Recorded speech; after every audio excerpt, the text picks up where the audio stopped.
Bonjour et bienvenue sur Ecomap, l'échographie pratique, facile et surtout utile du médecin généraliste. Aujourd'hui, on va parler en fait d'un kyste poplité chez une patiente de 76 ans. Un patient de 76 ans. Comme d'habitude, mettez-moi un like, abonnez-vous à la chaîne, mettez-moi un commentaire. Je suis toujours hyper content de vous lire et ça me fait très plaisir, ça m'encourage vraiment énormément. Imaginez pas à quel point, quand je lis vos commentaires, j'ai envie de continuer, et à quel point ça me motive de poursuivre à vous poster des cas cliniques. Bah voilà, du coup, quand je vois un truc sympa dans ma consultation, un cas clinique réel et authentique, bah, je garde pas ça pour moi, je vous le partage. Et je sais que derrière, ça vous apprend des petites astuces, des petits trucs, ça vous motive à faire de l'échographie aussi. Ça vous montre à quel point c'est utile pour un médecin généraliste. Sur Facebook, c'est la même chose. Un like, un commentaire, c'est très bien. Merci. Faites vivre la communauté. Agrandissez-la progressivement. Et puis, votre formation à l'échographie est offerte. Le lien est dans la description. Une formation de 18 modules, totalement offerte, gratuite, pour vous aider à vous mettre à l'échographie à votre rythme. Je vous fais travailler, je vous fais des exercices pratiques pour vous aider à utiliser votre machine, à savoir comment ça se règle, à savoir qu'est-ce qu'il faut faire avec tous ces boutons de ce tableau de bord impressionnant. Qu'est-ce qu'on peut faire avec les artefacts? Est-ce que c'est dangereux ou pas? Est-ce que c'est quelque chose qui va nous tromper ou pas? Pas du tout. Voilà, donc à bientôt dans cette formation. Je vous encourage à cliquer sur le lien dès maintenant et à vous inscrire pour suivre ça avec moi.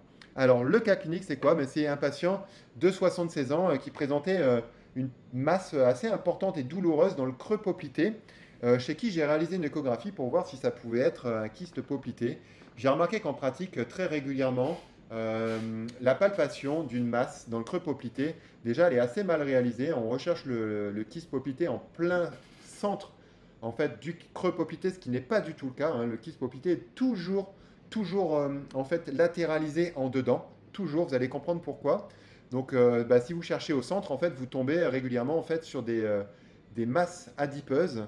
Et régulièrement, quand on m'envoie une échographie pour recherche de kyste poplité, en fait, je tombe simplement sur des adéposités et absolument pas sur des kystes poplités. Donc c'est très important de se former à la recherche de kystes poplités. Ça prend pas beaucoup de temps. C'est pas difficile à partir du moment où on connaît bien ses repères. Restez jusqu'à la fin de la vidéo parce que je vais vous montrer un kyste poplité absolument minime et microscopique à la fin qui ne peut être trouvé qu'en connaissant parfaitement ses repères. Et quand vous aussi, à la fin de la vidéo, vous connaîtrez vos repères et vous saurez comment rechercher ce kyste, et ben vous pourrez les trouver également. Donc, le kyste poplité, je vous disais, il est toujours en interne. Il n'est jamais central, en fait. On va mettre ses mains là avec ses doigts en crochet, alors que c'est ici qu'il faudrait le rechercher. Parce qu'en fait, le kyste poplité va toujours se développer aux dépens d'une bourse. En fait, une bourse séreuse qui est la bourse ici du semi-membraneux. Vous allez comprendre après sur les coupes échographiques. Cette bourse, en fait, va se percer et va se mettre en communication avec, en fait, en réalité, l'articulation. Et notre articulation qui est tendue, qui est sous tension avec tout ce liquide qui va se développer à l'intérieur, va pouvoir se soulager, soulager sa pression grâce à cette communication qui va remplir en fait cette bourse séreuse du semi-membraneux.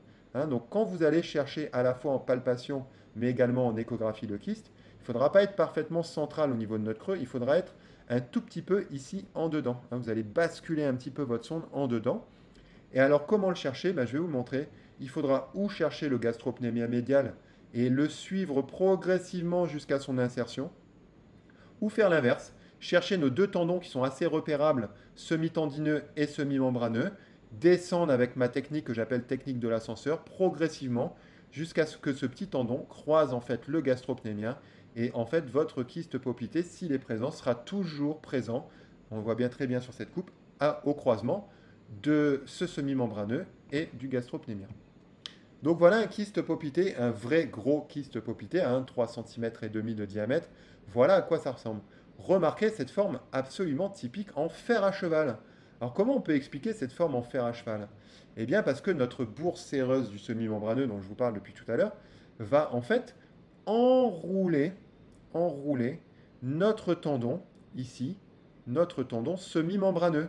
La bourse en fait, elle n'est pas totalement circulaire. En fait, elle est en arciforme, hein, elle est en fer à cheval autour de ce tendon semi-membraneux. Donc ça, c'est une coupe transversale, coupe transversale, on va dire du creux poplité interne. Hein. Vous comprenez maintenant pourquoi je vous dis creux poplité interne. Voilà. On peut mettre un petit coup de Doppler. Alors, dans les cas très douloureux et très inflammatoires, eh bien, notre membrane synoviale, qui va bien entendu être la membrane de cette bourse séreuse, bourse séreuse, donc membrane synoviale, cette membrane synoviale va pouvoir ici être inflammatoire et va être capable de prendre le Doppler. Donc n'hésitez pas à mettre un petit coup de Doppler parce que ça va être informatif, hein. Remarquez au passage l'important cône d'ombre postérieur qui nous confirme la nature liquidienne de la masse, hein. Je vous rappelle qu'une masse, c'est pas liquidien parce que c'est un écogène, c'est liquidien parce qu'il y a un renforcement postérieur. On en parle dans la formation d'ailleurs gratuite de tous ces artefacts. En dynamique, ça donne quoi? Voilà ce que ça donne, hein. Donc on va avoir notre masse ici. Voilà, voilà, on va la suivre. Et remarquez ici, elle va s'enrouler autour de notre tendon, ici, hein, de notre tendon semi-membraneux. Donc on va peut-être relancer un petit peu, ou je vais décaler un petit peu la vidéo. On va essayer de faire ça. Voilà, comme ça on va le suivre. On va remonter un petit peu en arrière. Vous voyez, si on va un petit peu plus doucement, hein, bon là le kyste il est facile, hein, il est gros, hein, on pose la sonde à peu près là où on a pensé sentir quelque chose et immédiatement on remarque cette énorme masse anécogène, hein, c'est quand même assez facile. Remarquez ici une cloison, hein, donc bon, je peux pas forcément arrêter, mais vous remarquerez une cloison ici dans notre bourse du semi-membraneux, hein, c'est possible, notamment quand c'est très inflammatoire. Cloison incomplète, hein, puisque vous voyez ici qu'en fait les deux parties communiquent, hein, notre cloison est parcellaire. Si je descends encore un petit peu, et ben voilà, la forme typique en fer à cheval de cette masse qui va s'enrouler, hein, ici autour du semi-membraneux. Si maintenant on prend la coupe, cette fois-ci en sagittal, c'est-à-dire de haut en bas, hein, on va tourner notre sonde de 90 degrés. Ici, on a la tête de notre patient. Ici, on a les pieds de notre patient. Hein, on est au bas. Ben, remarquez en fait la bourse qui va se localiser, bien entendu, d'un côté et de l'autre de notre tendon ici, semi-membraneux, hein. La bourse, évidemment, comme s'enroule autour. Donc, vous allez être capable de faire cette coupe absolument typique. Donc, votre kyste en double quadrillage devra toujours, si vous êtes sûr que c'est bien un kyste poplité, devra toujours avoir cette forme, à la fois sur la première coupe transversale de fer à cheval et sur la coupe sagittale, cette forme très particulière avec le tendon semi-membraneux au centre. C'est une coupe très facile à obtenir, hein, très facile à réaliser. Je vous encourage à vous entraîner dans ce sens. Voilà en dynamique ce que ça donne, hein. Voilà, hein, donc on voit, si je passe un petit peu, j'essaie de tourner un petit peu autour, hein. Vous voyez que ben, on va effacer progressivement notre tendon, hein, et puis faire apparaître donc, cette forme assez particulière. Alors ça c'est le tout petit kyste dont je vous parlais. Euh, Si vous ne connaissez pas vos repères, vous ne pouvez pas savoir qu'en fait il s'agit ici d'un kyste poplité. En fait nous avons ici bah, la grosse masse musculaire qui est présente sur le côté, c'est le gastropnémien médial, hein. Donc là on est sur du coup bah, forcément sur l'autre genou. C'est le gastropnémien médial. Ici, on a notre semi-membraneux. Notre semi-tendineux doit être quelque part au-dessus, hein, probablement ici, hein. Là, on a du mal à le voir. C'est toujours difficile sur photo. Et puis, bah, vous voyez s'insérer, hein, tout doucement au départ de notre articulation, s'insérer entre les deux, une toute petite lésion anécogène, à peine visible, hein, qui est en fait un minime kyste poplité, très probablement physiologique, hein, de toute façon qui ne gênera pas la patiente, hein. C'est sur une patiente cette fois-ci, c'est pas le patient dont on vient de voir, hein. Donc le gastropnémien, le semi-membraneux, on cherche à la jonction, à la réunion des deux, hein, par une technique de l'ascenseur en commençant soit en haut et en reparant notre tendon, soit en bas, ce qui peut-être est plus simple, en reparant en fait, hein, le muscle du mollet en interne. Et puis on va remonter jusqu'à ce que les deux soient alignés sur la même coupe et on va regarder si entre les deux on a une lésion anécogène. Donc eh bien, j'espère que ce cas clinique vous a plu, qu'il vous a encore une fois appris quelques petites choses sur le musculo-squelettique. Difficile, hein, le musculo-squelettique, hein, ça demande beaucoup d'entraînement, ça demande beaucoup de travail. Et pourtant c'est tellement passionnant, c'est tellement informatif.